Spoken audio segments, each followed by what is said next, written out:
Lideramos el camino de la opinión pública y buscamos que la cultura del debate alcance consensos y soluciones a los problemas de nuestro país.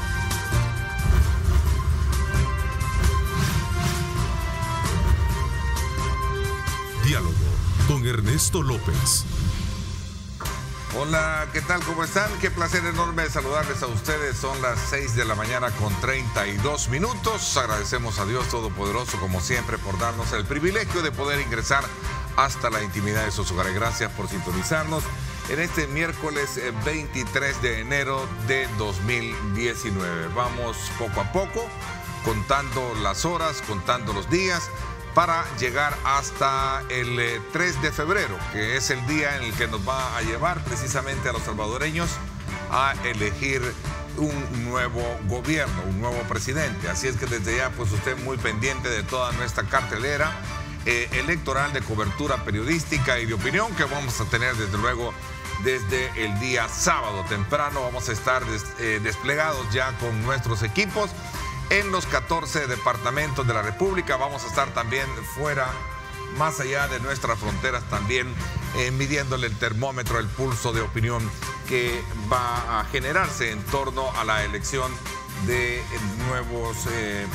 estos nuevos comicios como tal. Esta mañana acá en nuestros estudios quiero darle la más cordial bienvenida a un grupo de panelistas salvadoreños que conocen muy bien lo que ocurre en nuestro país. Saludo cordialmente a el doctor Antonio Murillo. Gracias por sintonizarnos, gracias por acompañarnos. Muchas gracias, Ernesto, y me siento muy halagado de estar con los panelistas, sobre todo con el licenciado Paredes, que ya tenemos bastante tiempo de conocernos. Bueno, en efecto, gracias. Bienvenido también Oscar Campo, coordinador del área de transparencia y anticorrupción de ISD. Gracias por estar con nosotros. Gracias, es un placer estar acá nuevamente. Gracias también a Carlos Federico Paredes también. Gracias, Carlos Federico, bienvenido. Buenos días, es un privilegio estar con este panel. Saludo a tu audiencia y a ti, a tu programa. Bueno, gracias. Hay mucha expectativa, hay mucha opinión, hay mucho análisis, hay mucho debate en torno a cómo se está llevando a cabo la campaña electoral hoy en día, ¿no? Hay un marco de referencia que es la que está llevando desde luego a elevar un poco los ánimos, y es precisamente la incursión de un tercer actor en todo este proceso. Un tercer actor que está de alguna manera minando el dominio de campaña al que estábamos acostumbrados los salvadoreños, ¿no? Estamos hablando de Gana Ahora y Nayib Bukele. Desde luego es interesante examinar el rumbo por el cual hemos venido trazando esta campaña electoral, qué es lo que nos resta por pasar y cuáles son los preparativos a los cuales se enfrenta también los partidos políticos para poder desarrollar estos comicios el próximo 3 de febrero. Así es que desde ya, esa es parte de la temática que vamos a tener, entre otros aspectos muy importantes del país que tienen que ver con los grandes desafíos que como nación tenemos. Así es que desde ya les invito a ustedes a que participen, @diálogo21, @Neto López Radio, son las dos cuentas en Twitter disponibles para que ustedes participen. A ver, Oscar, ¿cuál es tu lectura de entrada, si queremos verlo así, en torno a lo que hemos venido teniendo como campaña electoral y qué es lo que ahora, desde luego, tenemos a pocos días de poder concluir esta? Bueno, Ernesto, compañeros, yo creo que esta campaña electoral tiene dos grandes rasgos que hay que destacar. Primero, que es una campaña que sigue teniendo la misma lógica de difamaciones, campaña sucia, uso de redes sociales, ataques a las personas que están compitiendo en esta elección. Hemos dejado de lado las propuestas en esta campaña, Ernesto. Ha sido muy poco lo que se ha conocido sobre qué planea hacer la persona que está aspirando a ocupar la silla presidencial, qué es lo que planea hacer para resolver los problemas del país. Y creo que las encuestas también han señalado eso. Los mismos problemas de hace 5 años, los mismos problemas de hace 10, de hace 15 siguen estando en la boca de la ciudadanía, y pues todavía no se tiene una clara idea de cómo se van a resolver. Eso por un lado. Creo que la campaña ha mantenido siempre la misma tendencia. Hoy se ocupa más el tema de redes sociales, los medios digitales, los medios de comunicación, siempre un actor clave, y creo que por ahí hemos visto que la campaña ha sido muy similar a otras. Sin embargo, la diferencia es que, como tú muy bien lo decías en la introducción, hay en esta oportunidad un tercer actor, independientemente del partido con el que esté afiliado esta persona, Nayib Bukele. Creo que esto ha ido a romper lo normal de una campaña bipartidista, donde siempre han habido dos grandes posibles ganadores o dos grandes posibles contendientes, y hoy pues se abre o se rompe ese esquema normal en una campaña presidencial y entra un tercer actor a irrumpir con eso. Entonces creo yo que también la población ha visto eso, muchos analistas, muchos tanques de pensamiento, las mismas universidades han visto que esta campaña ha sido diferente en base a ese elemento, y ahora hay que esperar, porque el hecho es que las encuestas pueden dar a márgenes bastante amplios de preferencia en el momento que se toma la fotografía, que se elabora la encuesta, pero la elección es la verdadera encuesta, es decir, el día del comicio presidencial vamos a verificar si efectivamente ese apoyo es más mediático o es un apoyo que de verdad la ciudadanía está pensando en poder otorgar el voto. Va a ser muy sorpresivo. Claro, y es sí, ojalá que se desarrolle todo con normalidad. Hemos estado viendo también el trabajo del Tribunal Supremo Electoral a lo largo de esta campaña y pues esperamos que se haga todo. Interesante. A ver, doctor Antonio Murillo, ¿cuál es su lectura, así a manera de introducción, para comprender mejor y estudiar y analizar este fenómeno, ¿no?, de campaña? Bueno, en este momento estamos viendo un fenómeno totalmente diferente a lo que hemos venido viendo hace muchos años. Veces quizás en la historia reciente de la política en el país. Yo creo que la primera vez desde hace 30 años, porque prácticamente eran dos partidos los que siempre predominaban en las elecciones. Y eso se miraba marcado inclusive en la contienda que tenían unos contra otros. Por eso es que ahora no se diferencia quién es quién. Ya no se sabe quién es de derecha ni quién es de izquierda. Y el problema es que ahora las personas también tienen una conciencia mayor sobre lo que es la política. Yo creo que las redes sociales han permitido que las personas tengan mayor información. Desde que uno estudiaba en la universidad, le enseñaban a uno la parte del conocimiento, el know-how que le decían a uno. O sea, aprenda conocimiento y usted se podrá desempeñar y desarrollar, tendrá una visión mayor acerca de las cosas. Pues eso es lo que está sucediendo hoy. Las personas tienen en sus manos una información, y esa información permite que ellos tengan quizás una mayor conciencia de qué es lo que van a hacer en el momento de ejercer hasta un voto. Y eso es lo que creo yo que ahora... va a una población mucho más informada. Totalmente, más informada. Bueno, de hecho, hay personas que manejan redes sociales y no necesariamente son de la ciudad, pueden estar en el campo, pero ya tienen redes sociales. Entonces, como pero que hoy ya llevan un despierto, digamos como un gusanito más, más despierto que dormido, como en el pasado que no habían. Claro, imagínate. Interesante la analogía, perdona. Yo me recuerdo de mi niñez, por ejemplo, o sea, wow, o sea, mi mente estuvo sesgada por mucha información que no tuve. Pero, por ejemplo, mi hijo de 3 años ya tiene YouTube, por ejemplo. Entonces, ya busca el YouTube. Te das cuenta que la información la tienen en la palma de la mano. Sí, y entonces eso permite de que la política... O sea, una población más informada. Más informada y una política más abierta. ¿Más abierta hacia quién? Hacia la población, porque es la que necesita... Más al escrutinio, a la fiscalización. Así es. Entonces, por eso es que ahora, si tú te fijas, los políticos se están dando cuenta de que ya no es como antes. Lastimosamente no se han reinventado. Ellos querían seguir jugando con la misma rueda. Y al no reinventarse en la política, el problema es que quedan desfasados. Y entonces se están viendo como políticos desfasados. Y la política ahora, y yo lo dije desde hace muchos meses, yo dije, ahora a las personas no les interesa la parte ideológica de derecha o izquierda. Se está desmoronando esa parte ideológica, porque la gente quiere no un concepto ideológico de derecha o izquierda, sino algo que me permita a mí tener a alguien que responda a mis intereses, a los intereses míos, del pueblo, del país. Entonces, al ver que los políticos no responden a esos intereses, es como que si se cegaran, es como que, a ver, si tú entras al gobierno y de repente te ponen una pañoleta en los ojos y te cegaste, no te diste cuenta de la realidad. Le vas a preguntar al pueblo qué es lo que necesita, no le preguntas nada. Se supone que el pueblo te eligió.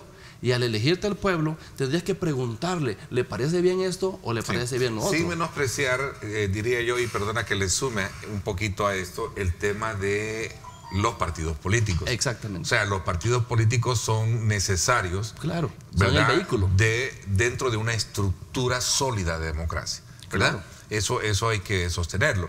El problema es que quienes han estado gobernando los partidos políticos de alguna manera han cometido los graves errores, que es precisamente de la irrepresentación en la que se ha visto la ciudadanía, y ahora realmente no quiere saber y arrastra el tema de los partidos políticos. La población se ha sentido Los partidos políticos olvidada. per se no son malos. No. Malos son quienes los políticos gobiernan los partidos, ¿no? Eso lo quiero dejar bien claro, porque es una teoría Es una teoría que en ciencias políticas se estudia y se sabe y se reconoce la, digamos, importancia que tiene dentro de una estructura de democracia los partidos políticos. Totalmente, los partidos políticos como vehículos son importantes, pero es que no es el vehículo en sí, sino quien entró al vehículo a manejar es la ese nueva vehículo. era, quien está ahora liderando un proyecto político, ¿qué es lo que está pasando? Y entiendo que es a lo que tú te refieres, Así en el caso de Bukele, ¿no? Y responder a los intereses de la población.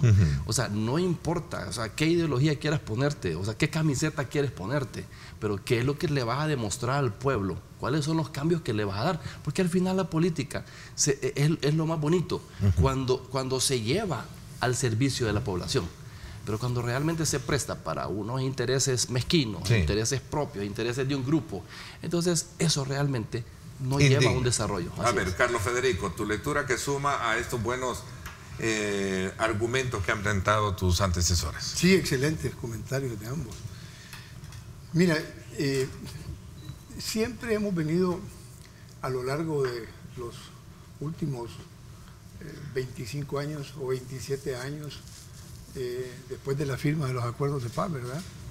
En 1992, observando que la clase política en ese momento, cuando se diseñan los acuerdos, termina como aceptando la existencia de una estructura bipartidista, en donde dos grandes aparatos y maquinarias electorales como el FMLN y Arena van a dominar la escena. La población de alguna manera ha expresado con mucha claridad que ese esquema de bipartidismo es algo que se ha desgastado mucho, con todo respeto a ambos partidos, por supuesto, ¿verdad? Y a lo que le han representado al país.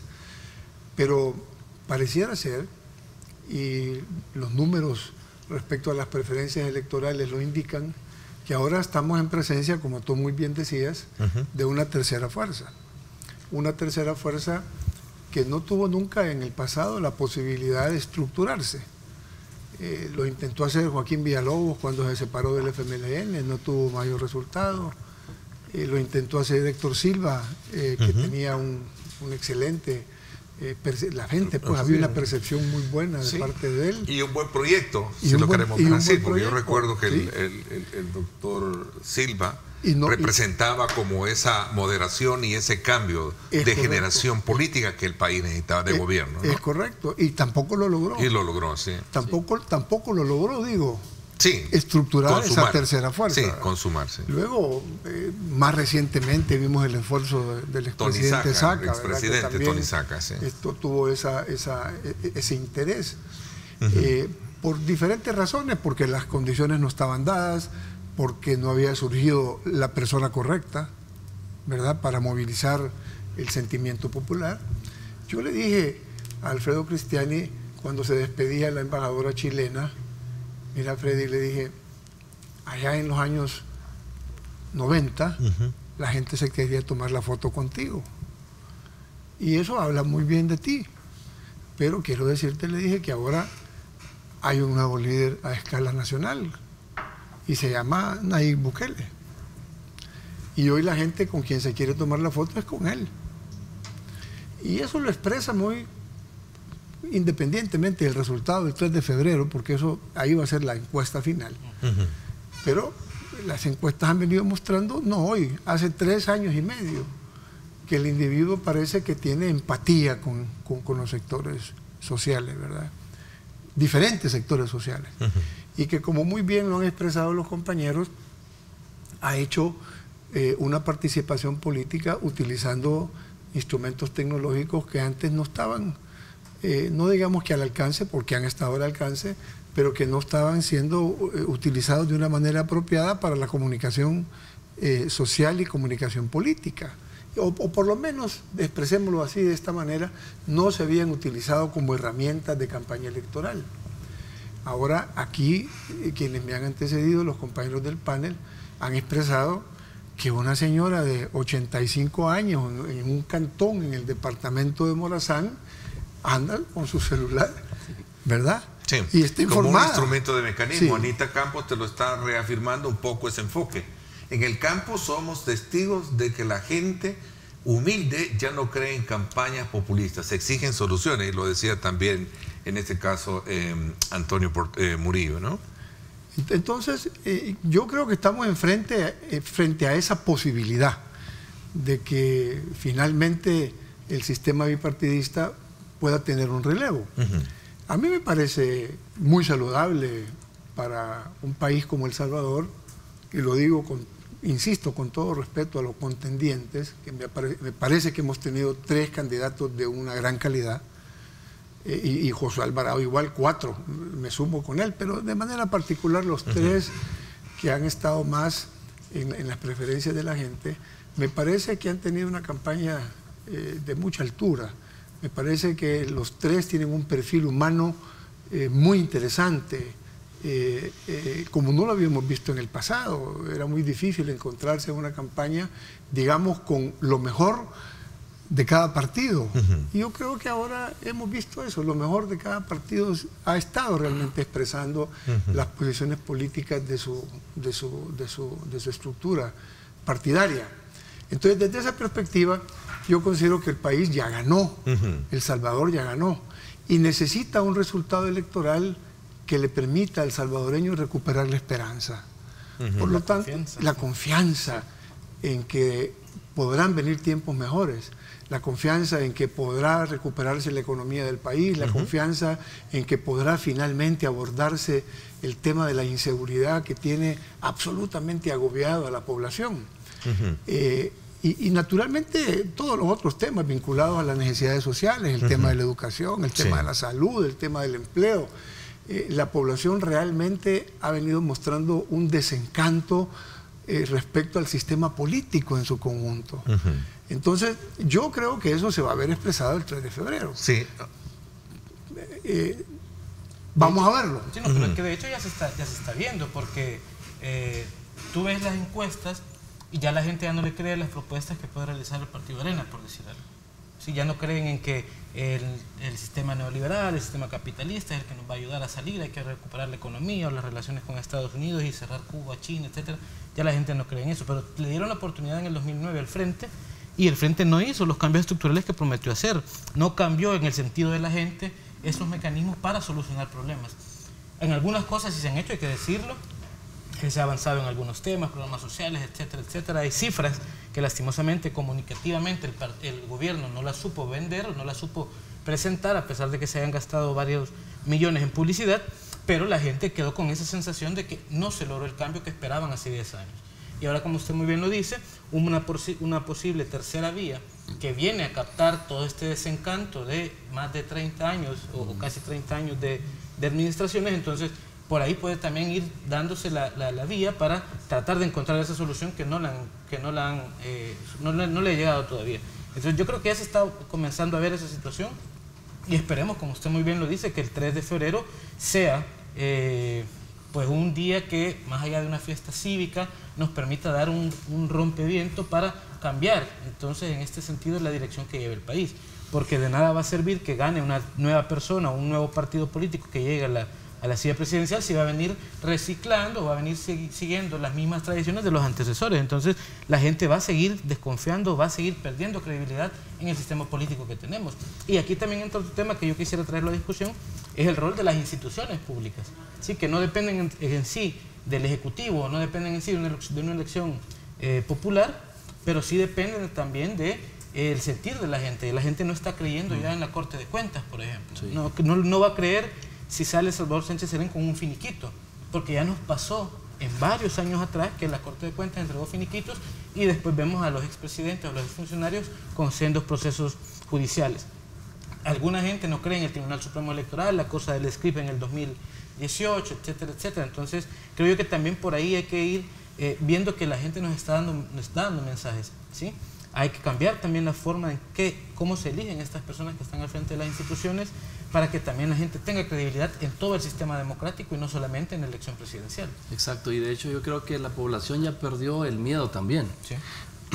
Yo me recuerdo de las campañas que se hacían en el 2004, 2009 e inclusive la del 2014, fueron campañas tenebrosas, de esas campañas en las que decían este país se va a convertir en el peor país del mundo, y eran campañas tan tenebrosas. Se van a comer los niños, ya a no, los abuelos ya no los va van a a haber hacer pollo. Exactamente, era una campaña A ver, pero también esta campaña tiene características de ser muy dura, de ser muy personalizada, de ser muy fuerte. No, pero es que lo que pasa es que ahora es increíble lo que ha pasado. La pelea estaba, yo me recuerdo, Arena y FMLN eran los dos contrincantes. Y ahora no se ve eso. Sí, claro, ahora la conceptualización del bipartidismo reflejado en la historia, como lo hemos analizado. Sí, antes éramos como los enemigos, pero bueno, hoy ¿qué? O sea, ¿qué es ahora? Porque si te fijas, los ojos de ellos no están volcados entre sus contrincantes, sino entre otro contrincante. Eso lo que quiere dar a denotar es que la debilidad de ellos es evidente. Y obviamente la fuerza de un tercer participante se denota en el ambiente, se denota en el miedo. Parece ser que los partidos tradicionales no están preparados para enfrentar ese relevo generacional que a presión, a fuerza de sociedad, pues ahí está, ¿verdad? A la mano. Con estas características que ustedes muy bien han hecho sobre los partidos políticos y sus candidatos, ¿qué tanto espacio hay para poder discutir temas trascendentales de país, como decía Carlos Federico Paredes? Este es un tema muy importante porque nos hemos concentrado más bien en las figuras, en que cómo echarnos zancadillas, pero como que no se está debatiendo a fondo. Yo en lo particular escucho de muchos invitados como ustedes decir de que muy poco se conoce a profundidad la salvedad de los problemas que tenemos hoy en día. Por ejemplo, es curioso, en otras ocasiones, y lo primero que tenía, aunque era, ¿cómo se le llama? Era un mamotreto llamado Plan de Nación, y aquí lo tenía, era lo primero, ¿verdad? Sí. Y después ya se perfilaban los principales protagonistas de un futuro gabinete de gobierno. Pues no tiene nada de eso. Ayer casualmente escuchaba a una salvadoreña en un medio de comunicación, no recuerdo cuál era, pero ella decía, a nosotros nos gustaría conocer realmente quiénes son los que van a dirigir este partido, reconociendo de que hay 4 candidatos, quiénes van a acompañar al candidato presidencial ganador o al que pueda ganar. Eso nos va a decir bien qué país es el que vamos a tener más adelante. Y es algo que realmente ahorita no lo hemos visto. Yo no sé si lo percibo mal o ustedes también comparten esta secuencia de opiniones. Mira, lo de la plataforma de gobierno de cada uno sería bueno conocerla, ¿no? A perfección. Es bien dispersa, hay que decirlo. Cada quien tira luz por acá, tira un tema. Son propuestas bien ambiguas. Yo creo que también el Tribunal Supremo Electoral hubiera jugado un papel mucho más de avanzada. En otros países, por ejemplo, quien toma las riendas para poder conocer cada plataforma de gobierno es el Tribunal Supremo Electoral. Por ejemplo, en las elecciones que hubieron... El tema del debate es una deuda pendiente del país, que creo que sirve. En México, si te das cuenta, los debates que hubieron fueron, de hecho, son eventos montados por... En este caso allá es el INE, creo. Sistemáticos, sí, fueron sistemáticos, pero también cayeron en la personalización muy fuerte, porque fueron unos 7 o 5 candidatos contra Andrés Manuel. Exacto, pero lo importante es que si hubiera hecho algo, o sea, un intento de programar un debate de parte del Tribunal Supremo Electoral, para que de esa manera se viera como más institucionalizado, no como tan sesgado los debates. Teniendo a un canal fuerte nacional, que es Canal 10, ¿sí? que es el recurso tecnológico, ¿verdad? Ahora, muy fuerte. A ver, de repente, es bueno que lleves un plan de gobierno, pero es que también la historia... Teniendo la capacidad del tribunal de convocar a cadena nacional, ellos pueden convocar a cadena nacional. Sí, claro. ¿Verdad? Pero son, como te digo, esta es una cuestión de voluntad. Ahora, no presentas tú un gabinete, ¿por qué no lo haces? Bueno, porque te puede perjudicar, o sea, puede ser de que presentes un gabinete y no sea del agrado de unos, no sea del agrado de otros, y tú sabes que en este tipo de cuestiones en que se empieza la cohesión. Sí. Entonces, obviamente no es estratégico, ¿verdad? O sea, yo creo que todo es cuestión de estrategia, o sea, si un candidato no se presentó a un debate, por ejemplo, pues eso es estrategia, ¿no? O sea, digo yo, ¿para qué me voy a presentar? Si según las encuestas, quien lleva el primer lugar no soy yo. Entonces, que se presenten los que van a definir el segundo puesto. Ese es como cuando de repente te dice el profesor, mire, usted la materia estuvo, o sea, ni necesita venir al parcial. Así quiere venir a hacerlo. A ver, ¿qué piensan ustedes alrededor de ese punto? Voy a hacer una pausa y yo creo que aquí está un poco la esencia de esta participación de ustedes, ¿no? Sobre todo cuando examinamos el comportamiento político, partidario y de designación de los candidatos, y ahora veamos en el fondo qué es lo que verdaderamente se está ofreciendo. Insisto, coloqué sobre la mesa una percepción a la cual muchos han recurrido, que es que no existe hoy en día, así de manera muy consistente, una ruta de vuelo, ¿verdad?, para resolver los problemas de este país. Yo muy poco he visto así discutir un tema de fondo que tiene que ver con esos cientos de miles de salvadoreños que están próximos a jubilarse, ¿verdad?, que tienen alrededor de una designación de salario de $900 a $1,300 y que van a tener que jubilarse con $250 o $300. Ojo. Mira, ese solamente es un eslabón como ahora de los muchos sueltos que le corresponde la palabra al amigo. Yo quisiera aprovechar la experticia de tu organización para ver si nos puedes comentar un poco esta situación de la aparente inconstitucionalidad de la candidatura del señor Callejas. Sí, claro. Vamos a hablar de eso cuando regresemos. Gracias por estar con nosotros. Son las 6:58. Regresamos.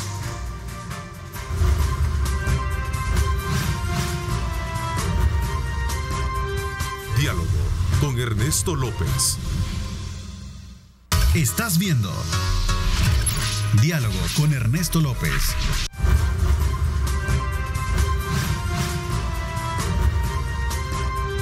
Diálogo con Ernesto López. Bueno, esta noche una ampliación también de todos estos pormenores de el acontecimiento que está viviendo y marcándole el pulso a los salvadoreños, como es esta campaña electoral que nos va a llevar a elegir un nuevo presidente el próximo 3 de febrero. Este análisis lo complementamos también hoy a las 6 de la tarde en directo con Ernesto López Radio. La invitación para que usted no se lo pierda, nuestro debate político semanal, como siempre nuestro acostumbrado panel, Carlos Araujo, Julio Valdivieso y Paul Steiner. 6 de la tarde, Astrid Ábalos y este servidor. Estamos en 107.7 Fuego, estación que pertenece al Grupo Radial Megavisión, llevándoles a ustedes este análisis político de país. Así es que desde ya no se lo pierdan. A ver, continuamos con nuestros amigos acá, Carlos Federico Paredes, Antonio Murillo y también Oscar Campos, haciendo un análisis tanto en retrospectiva de cómo está el panorama y el comportamiento de los partidos políticos y sus candidaturas, como también el estado actual o el estatus en el que se encuentra la campaña electoral. A ver, me había quedado un poco con el planteamiento de decir qué es lo que verdaderamente hoy en día encontramos en la campaña. Una verdadera debate o de las propuestas o las características que estos tienen para presentar un plan de gobierno que sea consistente y que de alguna manera motive a la población también a votar. A ver. Sí, no, yo creo que no. En esta campaña no hemos logrado o no hemos hecho clic con esta idea. Los candidatos no nos han preguntado, no se han acercado, no han construido, a pesar de que lo digan que sí, un plan de gobierno sólido, un plan de gobierno que tenga propuestas objetivas, concretas, claras. Estamos hablando, y lo decimos fuera del aire, hay propuestas muy ambiguas, hay propuestas de Ciudad Surf, bien esporádicas, sí. Exactamente, son bien esporádicas. Son muy aisladas y no se mira cómo se pueden interrelacionar todas para poder resolver X o Y problema de país. O sea, tú hablas, por ejemplo, del tema de la corrupción, y hemos dado seguimiento a las 3 propuestas, por lo menos a las 4 propuestas, pero la mayor o la más fuerte es el tema de las ICIES y de una ley de nepotismo que en alguna medida ya existe en el país. El Tribunal de Ética, la ley de ética ya tiene algunas normas que previenen eso. Sin embargo, no vamos más allá. O sea, hablamos de la Comisión Internacional, pero no vamos más allá de cómo la vamos a implementar o cómo nos va a ayudar a resolver los problemas del país, y se quedan en el aire, se quedan muy arriba, y la población lastimosamente no ha estado exigiendo que bajen más esas propuestas. Yo he visto en los debates, por ejemplo, hubieron muchas preguntas que estaban preelaboradas y otras que salieron en el momento por el entrevistador o la entrevistadora, pero las respuestas siempre fueron bien subjetivas, es decir, no llegaron al punto de decir cómo lo vamos a hacer, cómo lo vamos a implementar, de dónde va a salir el presupuesto para esto. Entonces creo que por ahí esta campaña se ha mantenido todavía muy arriba y no ha llegado a la gente. Eso sí, el tema de la popularidad, el tema de romper con el bipartidismo, el tema de una posible tercera vía, es lo que ha venido a llenar ese espacio que dejaron las propuestas, y es por eso que la gente, por lo menos hoy, mucha parte de la población menciona o tiene idea de por quién va a ir a votar, a pesar de que no conoce propuestas. Exacto. Y dejamos de lado también los votos duros, ¿verdad? Hay gente que va a votar por quien esté en el partido porque tradicional o históricamente ha sido su predilección, ¿verdad? Exacto. Ahora, permíteme, yo tengo un matiz a lo que tú has dicho. No sé si es porque por las situaciones particulares que yo vivo me ha tocado estar presente, por ejemplo, en la iniciativa que tomó ENADE, de invitar a los candidatos presidenciales y pues hacerle ahí una serie de preguntas y someterlos a un interrogatorio con preguntas muy bien estructuradas sobre una temática de desarrollo sustentable que tocaron los temas de salud, de educación, de economía, de seguridad, etcétera, todos los candidatos, sin ninguna distinción. Quiero felicitar esa iniciativa. También tuve la oportunidad, lamentablemente no de estar completo, pero sí asistí a las dos presentaciones, tanto de Hugo Martínez como del candidato Callejas en Fusades, con esta iniciativa que tuvo Fusades también de invitar a cada uno por separado. En el caso de NADA estuvieron juntos todos. En el caso de Fusades, cada candidato se presentó. He tenido la ocasión también de ver el debate que se organizó en la Universidad de El Salvador, la iniciativa que tomó la UCA, ¿verdad? Invitando a sus candidatos también para debatir sobre las propuestas. También la Universidad de El Salvador, ya lo dije, ¿verdad? Creo, tomó una iniciativa en esa dirección, en ese sentido. Y yo sí creo que ha habido un conjunto de propuestas que han enriquecido muchísimo lo que hasta este momento tenía el país. No voy a entrar en los detalles porque el tiempo no nos lo permite, tal vez en otra ocasión, pero sí yo considero que ha habido suficiente elemento de parte de todos los partidos políticos, inclusive, para poder presentarle al país sus propuestas. Esta última iniciativa de Nuevas Ideas sobre la presentación de su plan, pues hombre, ahí hay cosas muy novedosas. El hecho de reconocer que el 75% de la extrema pobreza está en la franja norte del país y que toda la infraestructura y la institucionalidad del país se va a volcar a intentar reducir esa extrema pobreza, y eso va a tener un impacto en la disminución de la extrema pobreza en el país, me parece un planteamiento novedoso que no tiene nada de plagio. El planteamiento de decirle a la oposición, miren, voy a elegir a uno de ustedes para que me controle a mis funcionarios, para efectos de controlar el tema de la corrupción, alguno lo puede considerar populista. A mí me parece muy serio y un compromiso ante la nación, ¿verdad? Y es una enorme oportunidad que parece ser que producto de esta presentación que hizo el candidato de Nuevas Ideas, creo que mañana o pasado hay una presentación, ahora hay una presentación de Carlos Callejas de su programa también, ¿verdad? Sí, bueno, ¿qué significa eso? Que el país ha tenido la ocasión con excelentes personas, porque tanto los candidatos a la presidencia como a la vicepresidencia, realmente yo quiero felicitarlos a todos. Miren, es impresionante, y lo voy a decir, ha sido mi preferencia política durante toda mi vida, la izquierda. El FMLN, a quien le tengo un cariño y un agradecimiento especial, pues por la oportunidad que me ha dado de trabajar en sus dos gobiernos, ¿verdad? Tanto en CEPA como en Proesa, muy orgulloso de eso, del trabajo que se ha desarrollado. A mí me parece impresionante cómo un partido político que aparece en las preferencias electorales tan abajo no haya perdido su motivación. Hugo Martínez hace la campaña como que va en primer lugar, con una seguridad en sí mismo y transmitiéndole a la población una diversidad de propuestas producto de su experiencia. Yo debo decir que Hugo Martínez ha sido, si no el mejor, ha sido un gran candidato para el FMLN. Creo que no pudieron haber elegido mejor. Y bueno, ya veremos los resultados del 3. Es probable que no era el momento para Hugo, por el desgaste que sufre el sistema bipartidista, no el FMLN, el sistema bipartidista en su conjunto. Porque aquí de lo que se trata es que la población anda buscando a quién echarle la culpa de que no se han resuelto los problemas, pues. Y si vos has estado en el aparato del Estado en los últimos 27 años, controlando el Estado, hay un desgaste. Sí, es que no son los 10 años. Y por supuesto, la población también anda buscando el último palo a donde ahorcarse. Bueno, esa es una expresión popular como lo decía alguien, si no encontramos muy dónde, pues vamos a ver en qué palo nos ahorcamos. Si es que mira, ustedes ya lo plantearon, hombre, el fenómeno de México, el fenómeno de Francia, y ahora Macron, miren los problemas que tiene con los chalecos amarillos, ¿verdad? Claro. Pero miren el fenómeno que se ve en Francia.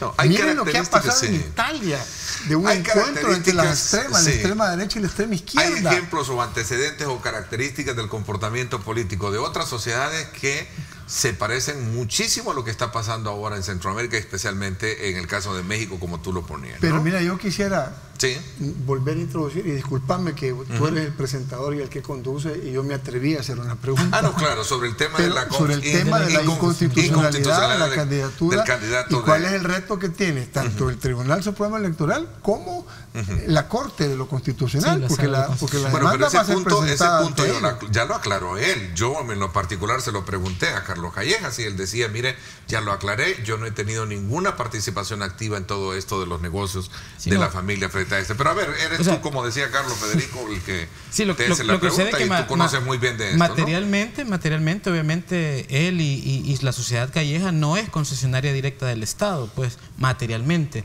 Pero hay un vínculo que es innegable sobre la relación que tiene Calleja, la sociedad como tal, en la concesión que se va a otorgar o que está por aprobarse en la Asamblea Legislativa para la explotación de ese puerto para generar 355, creo yo, megavatios, algo así.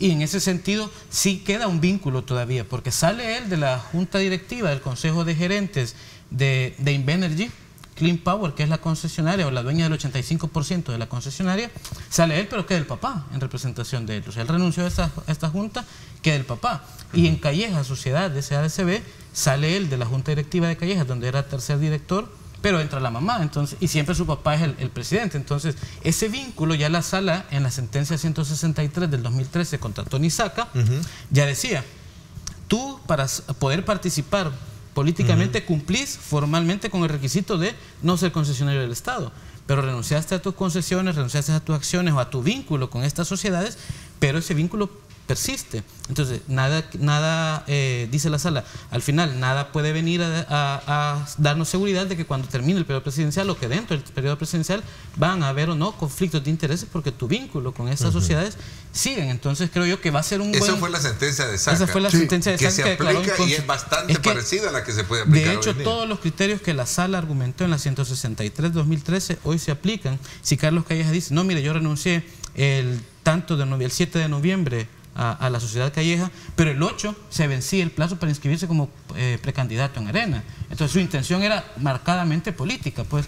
Entonces, y ahí la sala ya lo dice, esto puede ser una puerta giratoria en la que tú entras como calidad de accionista, pero luego salís para cumplir con un rol y luego volvés a entrar. Entonces va a ser interesante ver esta nueva sala que todavía no ha tenido o no nos ha dado una resolución que nos permita conocer cuáles son sus criterios jurisprudenciales, si mantienen o no los de la sala anterior.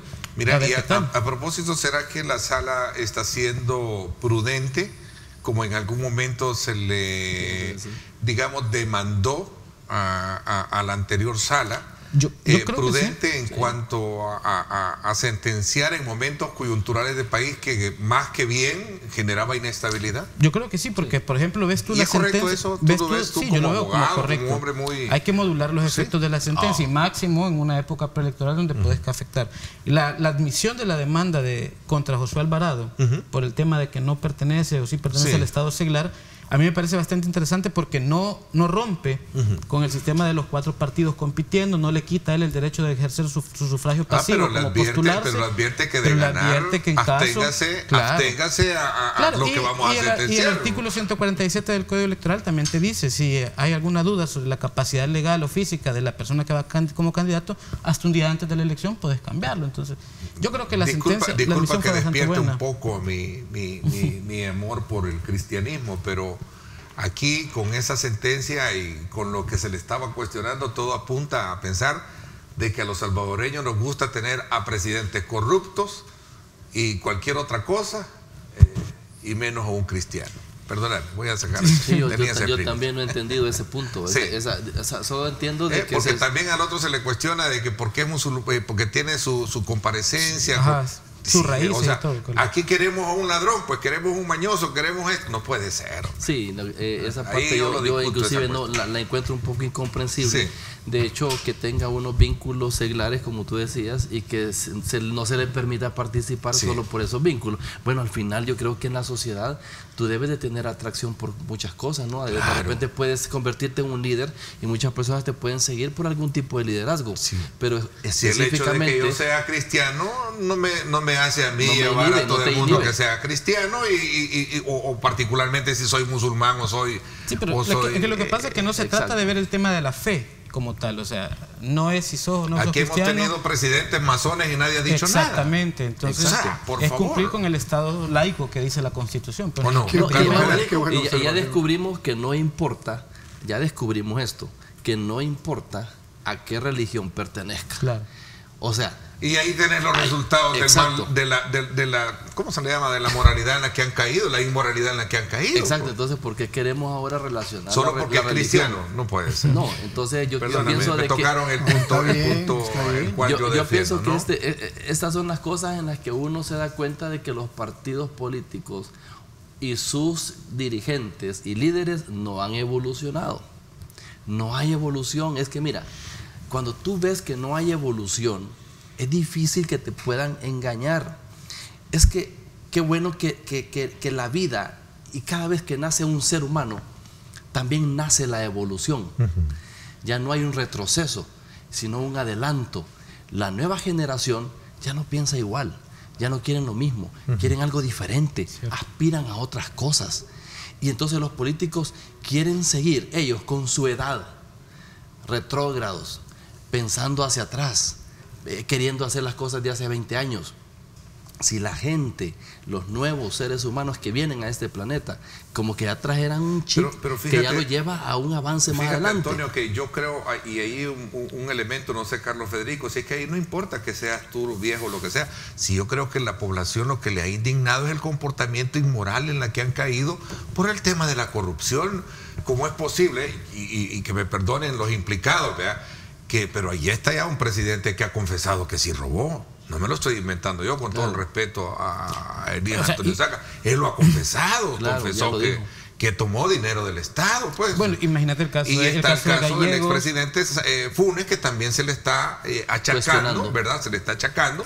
Digo, se le está acusando de dinero que ha robado. Y eso es lo que la población le indigna, no tanto el hecho de que tú tengas un gobierno en la cual traces un proyecto de política social, como lo hemos visto y tú lo decías. Hay que reconocer que este gobierno actual ha hecho avances importantes en esa agenda social del país, pero el problema es el tema de la corrupción. Si eso es lo que ya no aguantamos. Por esa razón, si eso es lo que ya no aguanta el país, por esa razón, la gente. Pero por esa razón a las personas no les interesa el plan de gobierno.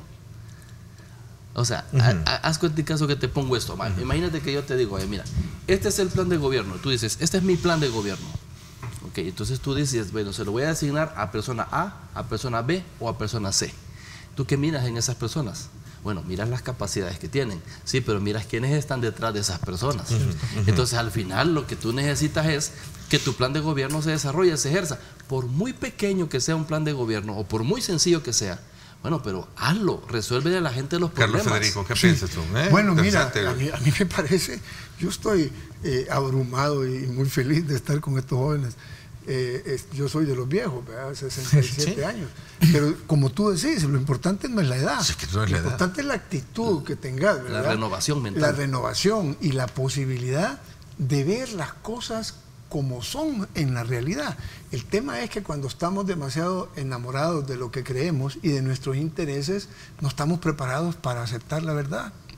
Entonces, muchos sectores de esta sociedad no se han dado cuenta, si el fenómeno lo han tenido enfrente. Yo te lo he venido diciendo a ti en varios programas de televisión, incluso me presenté a ser sustentante del Partido Nuevas Ideas, siendo funcionario de gobierno. El FMLN no me ha destituido. Claro, es un acto de madurez que me parece que es increíble. Sigfrido ha sido absolutamente respetuoso con mi decisión que yo pueda tener mi propia opción política, y eso me parece un cambio sustancial, un avance sustancial, una maestro. madurez política, política, y yo creo que en ese sentido el país ha ganado y la institucionalidad del país ha ganado.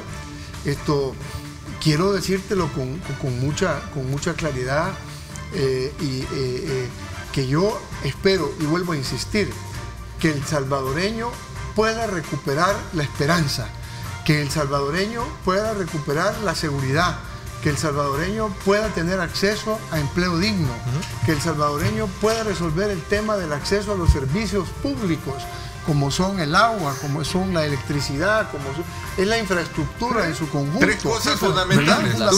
Hermano. Sí, hombre. Vea, el combate frontal contra la corrupción, el combate frontal a la delincuencia, ¿verdad? Y la generación de empleo. Yo creo que esos son los tres elementos claves. Pero esos elementos también pasan por el tema de las personas que están detrás al momento de implementar cualquier tipo de política pública. Me comprometo a ustedes tres traerlos más adelante para examinar un poquito más de cerca lo que ya tenemos en las elecciones. Lamentablemente el tiempo se me fue. Tengo al superintendente de competencia con quien vamos a hablar acerca de los logros alcanzados a lo largo de la existencia de precisamente de estos 12 años de creación de esta importante institución, que también vino a marcar un antes y un después en el mercado, ¿verdad? Claro, quiero reconocer el trabajo que hizo Francisco Díaz, también superintendente de y ahora el competencia. licenciado Nelson Guzmán con nosotros. Vamos a conocer éxitos también para él. Gracias, Antonio, por haberme acompañado. Gracias. Gracias, Carlos Federico Paredes. Qué buena onda, querido maestro, por habernos acompañado. Gracias también a ti, te doy la mano de lejos. Gracias, Antonio. Gracias también a ti, Oscar. Me voy a la pausa y regreso con más acá en el diálogo con Ernesto López. Qué bueno, participen, me encanta esa libertad de expresión que se refleja con la participación de ustedes, utilizando los cánones de respeto. Manténganse y son bienvenidos sus comentarios. Por favor, síguelo haciendo.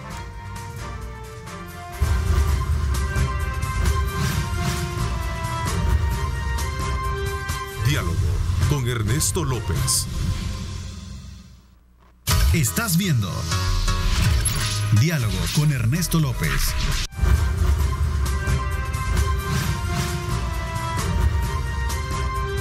Diálogo con Ernesto López. Bueno, gracias nuevamente por estar con nosotros. Un saludo muy especial a aquellos que están, desde luego, con nuestra señal a través de Megavisión Go, nuestra aplicación móvil que usted puede tener fácilmente para poder desplazarse con nuestra señal, como también con el resto de nuestras estaciones de radio y estaciones de televisión afiliadas. Quiero saludar cordialmente al licenciado Nelson Guzmán. Él es superintendente de competencia, con quien vamos a conversar acerca del trabajo que tiene la institución y sobre todo en el marco de los 12 años de su creación. Gracias, bienvenido. ¿Cómo está? Muy bien, buenos días. Gracias por la invitación y un saludo a los televidentes. A ver, cuéntanos un poco cuáles han sido los logros más importantes que podemos destacar a lo largo de su creación. La ley, desde luego, tenemos una ley de competencias, tenemos un rol muy importante que definirlo en un mercado muy competitivo, y sobre todo cuando se trata de romper aquellos esquemas de monopolio que a lo largo de los años le ha hecho mucho daño a la economía en el país. Bueno, se pueden marcar desde varios puntos de vista los logros. A nivel general, yo podría decir uno es el tema de la misma institucionalidad, la creación de institucionalidad en un mercado pequeño, ¿verdad?, históricamente concentrado, y en una economía donde hay pocos agentes económicos. Solo eso ya es un reto, ¿verdad? Y el reto implica también generar una cultura de competencia en los agentes económicos que reconozcan que no pueden andar, digamos, a la libre, sino que hay normas que cumplir en el marco de la competencia, en los principios de competencia, y también a la misma población para que esté atenta a algún tipo de situación que crean que está afectando la competencia en algunos de los productos que consumen. Entonces, un primer logro yo creo que viene a significar la instalación de una institución que a la fecha, desde mi punto de vista, ha ganado credibilidad por las actuaciones, y ese es el segundo punto. La credibilidad se la ha ido ganando, no por el mismo hecho de crear. Hay muchas instituciones que se crean y bueno, pasan sin pena ni gloria, pero ha habido actuaciones importantes que han marcado precedentes y han hecho saber a la población de los beneficios que significa contar con una autoridad de competencia en El Salvador. A ver, traigo al recuerdo el papel que jugó su antecesor, Francisco Díaz, que creo que fue meritorio reconocer el trabajo que tuvo, especialmente para fijar posiciones con aquellas contrataciones y aquellos aspectos que tenían que ver con niveles de afectación muy fuertes, sobre todo en el marco de los precios de los boletos aéreos, por ejemplo, ¿no? Recuerdo que sentó un precedente muy importante para hablar sobre la caracterización monopólica en cuanto a eso y otras posturas concretas relacionadas a otros rubros en el país. Sí. Vamos a tener en lo que resta, bueno, si lo queremos ver ya de los meses que tiene este gobierno, para poder ver hechos contundentes como esa, licenciado. Sí, fíjese que nada más comentando lo que usted decía de las actuaciones anteriores, unas tienen que ver, por ejemplo, en el caso de aerolíneas, con estudios y recomendaciones, que fue lo que hizo la superintendencia. Otras tienen que ver con identificación de prácticas anticompetitivas propiamente y sanciones. Y otras tienen que ver con análisis del tipo de concentración económica que se está dando a partir de las diferentes fusiones que se dan, para lo cual también hay que establecer qué tan eficiente es el mercado con esta nueva fusión y qué tanto puede afectar a la población. Entonces hay diferentes tipos de actuaciones, ¿verdad? Lo que usted comenta, todo ha sido llevado, yo he retomado, digamos, institucionalmente el trabajo. Son largos los procesos, hay procesos que ya venían en camino, los sancionatorios no puedo, digamos, decir públicamente de cuáles se trata por razones legales, ¿verdad? Obvias, pero sí hay 4 procesos en camino que muy probablemente se cierren este año, ¿verdad? Por otro lado, también estamos cerrando 2 estudios, uno que tiene que ver con insumos para la construcción y otro que tiene que ver con créditos para micro y pequeñas empresas, ¿verdad? Para financiamiento para micro y pequeñas empresas. Y además, ¿verdad?, estamos iniciando otros estudios, uno que tiene que ver con el sector telecomunicaciones y el otro con créditos para consumo. Entonces sí estamos bastante activos y seguimos en la línea de lo mismo de siempre, ¿verdad?, en términos de lo que le compete a la institución: eficiencia económica y protección al consumidor. Ok. Libre competencia. ¿Tenemos libre competencia en el país? Yo creo que hay condiciones, a pesar de las adversidades que ya mencionaba usted al inicio de del programa, ¿verdad?, que una economía pequeña, concentrada, pocos agentes, hay condiciones para que las empresas se desarrollen, ¿verdad? Si usted se fija... Y a eso llamémosle juego, a eso también agreguémosle juego de intereses políticos. En esto se maneja mucho el interés político, por supuesto, aun y cuando la ley esté ahí vigente, ¿no? Y esa es la importancia de garantizar que las actuaciones, y ahí sí también un llamado a la población. Y no lo digo por usted de manera per se, sino porque los políticos siempre agarran las leyes a conveniencia también.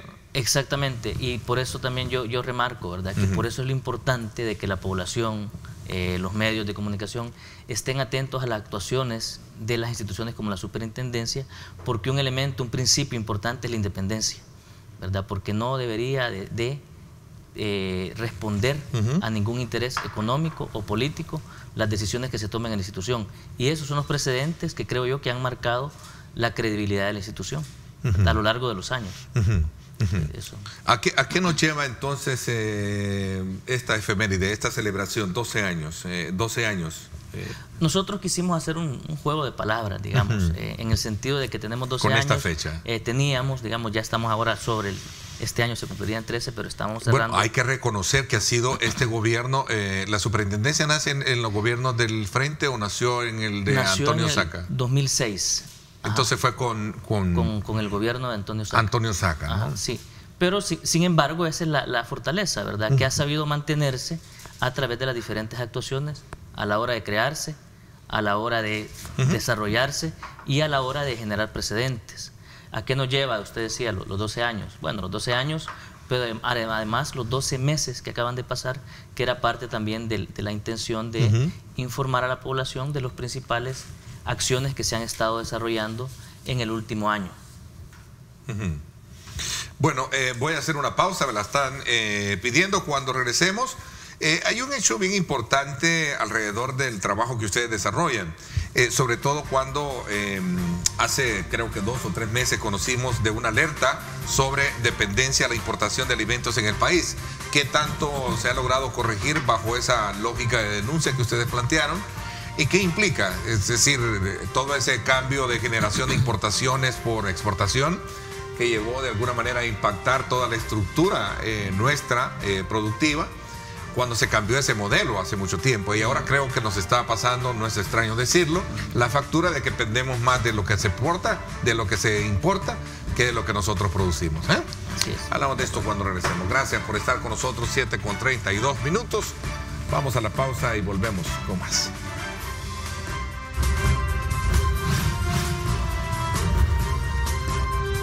Diálogo con Ernesto López.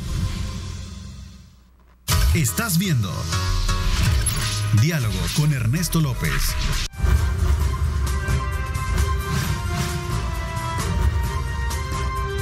Diálogo con Ernesto López.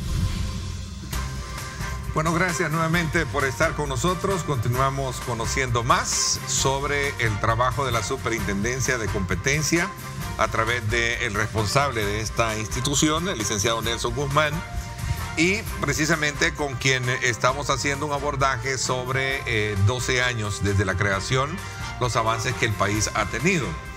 Hacía una mención sobre este estudio que ustedes presentaron. Sé que es una institución que está monitoreando de manera muy frecuentemente el comportamiento del mercado, ¿no? Así es. Porque una de las grandes misiones que tiene la superintendencia es romper con todos aquellos, procesos que en algún conlleven a concentraciones, ya sea de poder económico, de mercado. Y creo que es importante conocer cuáles son esos estudios que merodean el trabajo de ustedes, y tomando como referencia este que conocimos hace 2 o 3 meses sobre una alerta que tiene que ver con la dependencia de la importación de alimentos en el país. O sea, importamos más verduras que producir más, ¿no?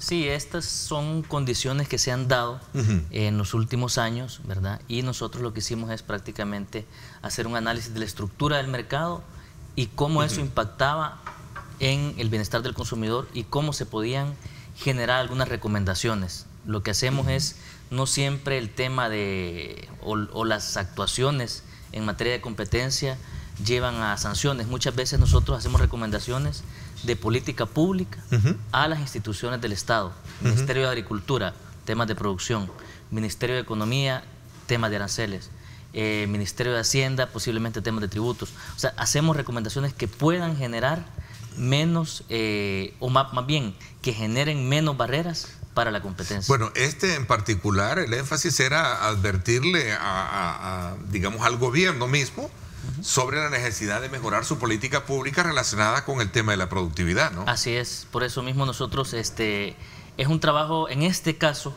para el tema de las opiniones, de los estudios, de la normativa que muchas veces analizamos. Es un duro trabajo porque son opiniones no vinculantes. Voy a salirme un poquito, pero voy a detenerme ahí para hacerle esta pregunta que yo creo que el salvadoreño que nos observa en este momento se le está haciendo. ¿Tiene el país todavía figuras monopólicas, perversas? No, y esto también es importante aclararlo, ¿verdad? El hecho de que existan más que monopolios, digamos oligopolios, la ley no castiga, digamos, la estructura como tal, oligopólica, sino que la conducta, ¿verdad? ¿Qué quiere decir esto? El monopolio, con su misma palabra, perdón, solo para aclaración, es que esté concentrado con una sola persona. Pero cuando hay oligopolio es cuando son varios actores en esto, ¿no? Exactamente. En el caso de la telefonía no es digamos, característica esto, porque aquí, pues prácticamente, tomando como referencia el clamor, la denuncia, todos somos víctimas. Y cuando pretendemos salir de un problema, caemos en manos de otro operador y al final terminamos en lo mismo. Perdóneme la expresión. No, y bueno, yo también soy consumidor, ¿verdad? Consumidor, sí.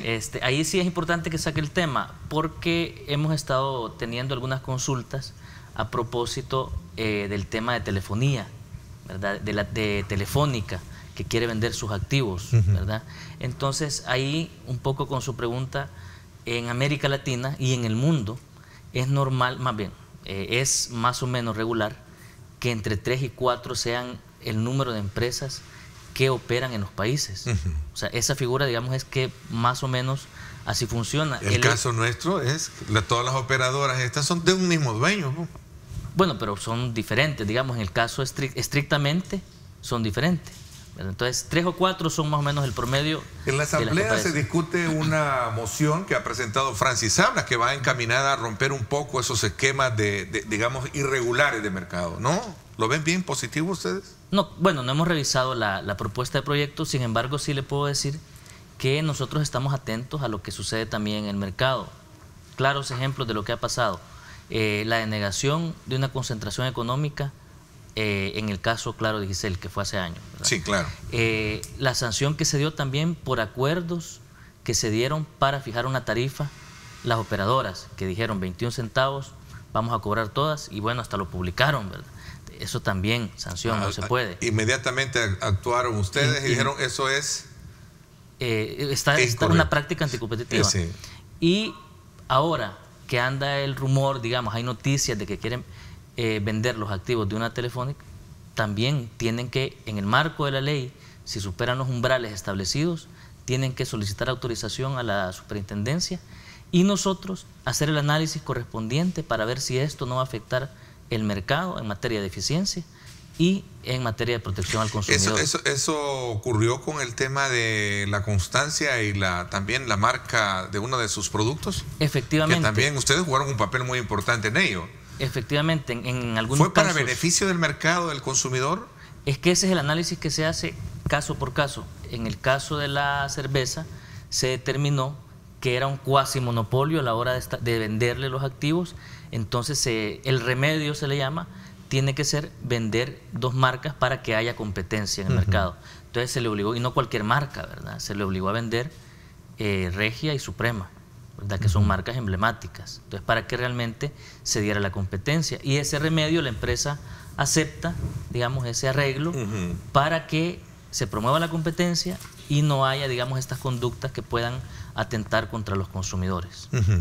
Ahora, regresemos al tema de la telefonía. Entonces, bajo esa lógica, ustedes van a estar muy atentos a que este proceso, de ser cierto, de la venta de acciones de Telefónica, realmente vaya a un competidor diferente a los que ya están concentrados hoy en día. No, nosotros vamos a estar atentos que si la transacción la quieren realizar en los términos que se ha leído en algunas noticias, ellos tienen que estar sabedores de que hay una ley y tienen que solicitar autorización a la superintendencia para que se realice la transacción, ¿verdad? Y ya, con toda la información que se le solicita, nosotros vamos a hacer un análisis para ver si se concede o no la autorización de concentración económica. Ok, regresemos al tema de la importación de alimentos. ¿Qué impacto ha tenido esto? Si lo queremos medir en el tiempo desde que esto fue en septiembre del año pasado que ustedes alertaron sobre esto. Sí, en este caso pues es muy poco tiempo para establecer una política pública que cambie una situación. Estamos hablando de 4 meses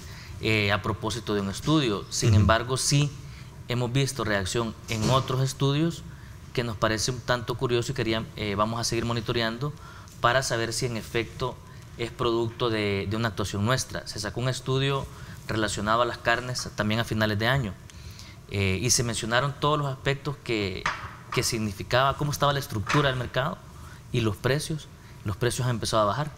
Nosotros no sabemos si fue por el estudio. ¿Por la denuncia? Por el estudio, ¿verdad? Porque también eso es importante, o sea, Ernesto. Que ustedes no denuncian. Monitoreo es saber más o menos cómo está el mercado. Un estudio ya analiza más la estructura y determina algunos posibles indicios. Si a partir de este estudio nosotros vemos que hay algo más relevante en el cual ahondar, podemos pasar a un proceso sancionatorio. Sin embargo, las empresas... Ahora, pero ese papel de policía también se los otorga la ley, es decir, para poder en algún momento... Por supuesto, y de hecho... Poner orden en el mercado, ¿no? Y esto es un llamado también para las empresas, ¿verdad? Que cuando hacemos estudios, nosotros solicitamos mucha información, ventas, ingresos, proveedores, estructura del mercado, base de datos. Y todo esto nos lo mandata la ley, ellos están obligados a darla. Algunos de ellos no lo hacen y por eso se les pone sanción, ¿verdad? Porque no colaboran con un estudio, no es una investigación para sancionarlos y probablemente les da miedo cuando les... ¿Y el cobro se hace efectivo? Porque cuando alguien, entiendo que en el tema de las harinas, por ejemplo, sí, ahí, por ejemplo... Tuvo que recurrirse a la sala de lo contencioso administrativo. Contencioso administrativo. Y hay 32 casos que todavía están ahí. La Fiscalía le da seguimiento porque no han pagado.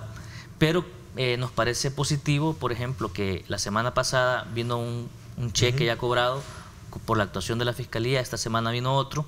No sabemos si es a propósito de la llegada del nuevo titular, sin embargo, nos parece positivo que también las empresas ya con procesos tardados ahora están cancelando, ¿verdad? Qué bueno, 2 cheques han llegado, ¿eh? En las últimas 2 semanas. En esta nueva administración 3 han llegado a mi sí, nueva administración. de Raúl Melara, qué bueno, ¿no? No, perdón, con la de Raúl Melara sí, 2. Dos han venido. ¿Y anteriormente? Anterior me había llegado 1 en el tiempo que yo llevo de estar.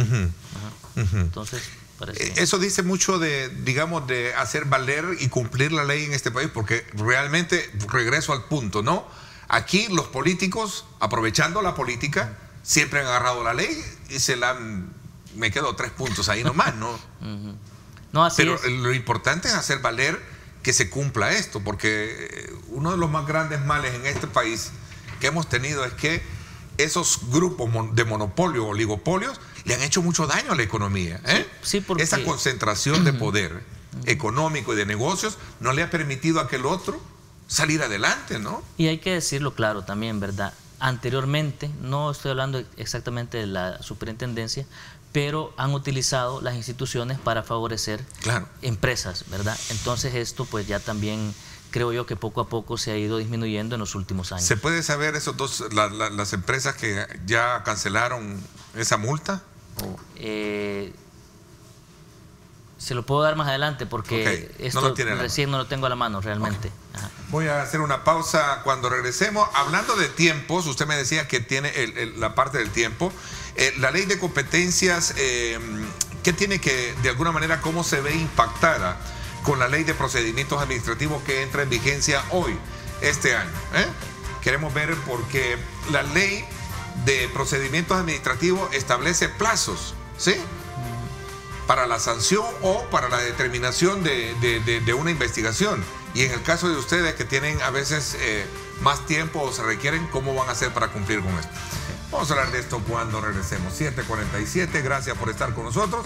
Recuerde el análisis político semanal hoy a las 6 de la tarde. También el grupo radial Megavisión le oferta a ustedes espacios para los análisis pertinentes con relación al pulso político electoral. No se pierda hoy a las 6 de la tarde en directo con Ernesto López Radio, con nuestro acostumbrado panel, el análisis de la semana. Vamos a la pausa.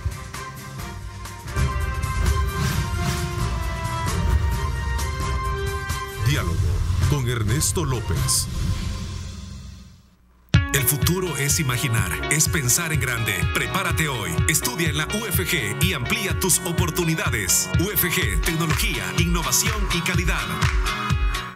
Bueno, gracias nuevamente por estar con nosotros. Vamos a aprovechar estos minutos que nos quedan para hablar precisamente sobre cómo se ajusta la ley de competencia versus la de procedimientos administrativos que entra en vigencia este año y que busca de alguna manera ser más expedita a la hora de investigar, procesar información y por supuesto también sancionar casos. Sí, efectivamente, desde finales del año pasado nosotros tenemos un equipo de abogados que han estado analizando cuáles son las implicaciones y cuáles son los pasos a seguir, porque algunos de los procedimientos van a ser mucho más ágiles con esta ley, ¿verdad? Porque la aplicación va a significar que cambien algunos plazos. En este caso se va a aplicar la ley de procedimientos administrativos y en otros casos vamos a tener que determinar si pasar o no un pliego de reformas a la ley, ¿verdad? Sin embargo, ahora lo que estamos haciendo es analizando cómo, a la luz de la nueva ley, vamos a enmarcar los nuevos procesos y tratar de ser más ágiles todo lo que significa las actuaciones de la superintendencia. ¿Cómo puede la población verse beneficiada del trabajo que ustedes realizan? Hay varios temas. Este año, bueno, el año pasado... Hablando de promoción, ¿no? Sí, el año pasado, y eso es importante porque muchas veces se siente como muy abstracto lo que realizamos. ¿Qué hace la competencia? ¿En qué me beneficio? Ajá, ¿no? ¿Puedo denunciar? Trabajo con las empresas, dice, bueno, pero ¿cómo nos beneficiamos? Hay diferentes maneras, ¿verdad? Una, lo que tiene que ver con cómo la gente puede llegar a la institución. Una, con avisos. Miren, me he dado cuenta, pero es diferente el aviso de la superintendencia con la defensoría, por ejemplo. Sí, de consumidores. Allá es un derecho propio en relación al consumo. Acá es, yo me doy cuenta que algo pasa en relación a este sector, en este mercado, hay alguna cuestión que no me cuadra, ¿verdad? Siempre yo creo que el ciudadano es el que mejor tiene el mapeo de cómo anda la economía, ¿verdad? Eso para mí es clave. Segundo, los agentes económicos o las empresas que de alguna manera pueden ser perjudicadas por una práctica anticompetitiva, también pueden llegar a la institución, ¿verdad? Y plantear alguna denuncia. Denuncia con documentos de respaldo o denuncia para que nosotros de oficio investiguemos. Y en lo que decía usted de la promoción o de qué se beneficia, el año pasado iniciamos con un análisis del impacto de las actuaciones de la superintendencia. Determinamos, por ejemplo, que de haber continuado la práctica de las harineras que se pusieron de acuerdo para fijar un precio y para dividirse el mercado, nos ahorramos cerca de 38 millones si la práctica hubiera continuado. Es decir, a la larga lo que paramos es una práctica anticompetitiva que evita el abuso de las empresas para que nosotros no sigamos pagando el sobreprecio de esa fijación de precios. Es decir, cumple con la expectativa de contar con un marco jurídico ideal para proteger el bienestar de los consumidores, como lo plantea en uno de sus, digamos, planteamientos como superintendencia. Proteger, promover y garantizar la competencia. Son elementos básicos y en ese sentido también, ya que me preguntaba de promoción, estamos trabajando, uno, con el tema de compras públicas, ¿verdad? Porque ahí hay un nicho en el cual muchas veces se vuelve un poco oscuro en materia incluso de corrupción, ¿verdad? Que tanto las licitaciones están amañadas, ¿verdad? Los términos de referencia que salen de las unidades de compras tienen que darle oportunidad a todos los competidores en igualdad de condiciones, y muchas veces es culturalmente, o sea, como así lo he venido haciendo, así termino yo de hacer mis términos de referencia y al final no terminan de ver que lo que están haciendo es restringiendo la competencia. Entonces el trabajo técnico con las unidades de compras es importante, no solo para determinar esto que le comentaba con los términos de referencia, con las bases, sino que también para identificar posibles elementos de prácticas anticompetitivas. Entonces estamos haciendo un trabajo muy de cerca con las unidades de compra, con la UNAC, ¿verdad? Con la unidad de adquisiciones y compras. Y por otro lado, también en el marco del programa de educación que nos mandata la ley, se ha tenido un trabajo importante en centros escolares, en universidades, y nosotros queremos impulsar, también un poco para mencionar algo de las proyecciones, una mayor cercanía con las gremiales, con los empresarios, para que no vean que somos una especie de enemigo, ¿verdad? Simplemente nosotros estamos haciendo nuestro trabajo y a ellos también les conviene que exista un mercado sano, una competencia sana, una competencia en la que todos estemos en igualdad de condiciones. O sea, de por sí no puede satanizarse digamos, la figura de monopolio, o sí realmente debe de verse como un factor negativo para el mercado. Yo pensaría que no debería de satanizarse. La misma, bueno, en la ley se establece, en los acuerdos de paz. Todo depende de una ¿cómo se le llama? Como regulación. Una regulación de mercado, sí, ¿no? Sí. De reglas o normas de mercado. Y yo mencionaba anteriormente, ¿verdad? En el análisis que se hace en materia de competencia, por ejemplo, en algún momento se determina si hay posición dominante, se le llama. Es decir, si la empresa tiene ventajas para poder, por ella misma, segmentar el mercado, fijar precios, sacar competidores o eliminar unos que puedan entrar. Todo eso lo puede hacer si tiene una posición dominante, pero hasta que no lo haga no hay problema. Cuando abusa de esa posición es que hay sanción y nosotros estamos vigilantes de que no haya prácticas anticompetitivas. ¿Cuáles son los retos que tiene el nuevo gobierno en esta materia? Porque estamos a pocos días de elegir y de concluir este gobierno. ¿Cuáles son los retos que tiene el nuevo gobierno en esta materia? Mira, yo lo resumo en uno, realmente, en garantizar la independencia de la institución, ¿verdad? Porque eso es central. ¿Y se siente para así? el trabajo. ¿Se trabaja así? Al menos en el tiempo que yo tengo de estar y lo que yo puedo garantizar, además de las actuaciones, tanto el Consejo Directivo como los superintendentes anteriores han tenido esa libertad de no tener intervenciones de ningún tipo, ni económico ni político. Porque para nadie es un secreto saber que en retrospectiva ha sido subyugada todo el Estado, a veces al servicio de estos grupos dominantes, ¿no? Sí, pero acá le puedo garantizar que al momento de que haya un tipo de cuestión de esa situación, que los intereses económicos y políticos lleguen a la superintendencia, se acabó el trabajo de la superintendencia. Me alegra escuchar eso porque eso denota que estamos avanzando en esta materia, sobre todo cuando se trata de generar igualdad de condiciones para hacer más competitiva la economía y en la que todos aquellos actores se sientan bien representados con ustedes y sobre todo también para poder generar empleo y dinámica y dinamizar la economía, que es lo que tanto se requiere hoy en día. Le agradezco muchísimo que me haya acompañado y hayamos escudriñado un poco este trabajo que ustedes han desarrollado a lo largo de los 12 años. Gracias por acompañarme. Muchas gracias por invitarme. Le agradezco muchísimo a ustedes. Gracias por haberme acompañado. Los invito a radio hoy, 6 de la tarde. No se lo pierdan. Gracias. Pásenla bien y como siempre recuerden lo más importante, amar a Dios sobre todas las cosas. Lideramos el camino de la opinión pública y buscamos que la cultura del debate alcance consensos y soluciones a los problemas de nuestro país.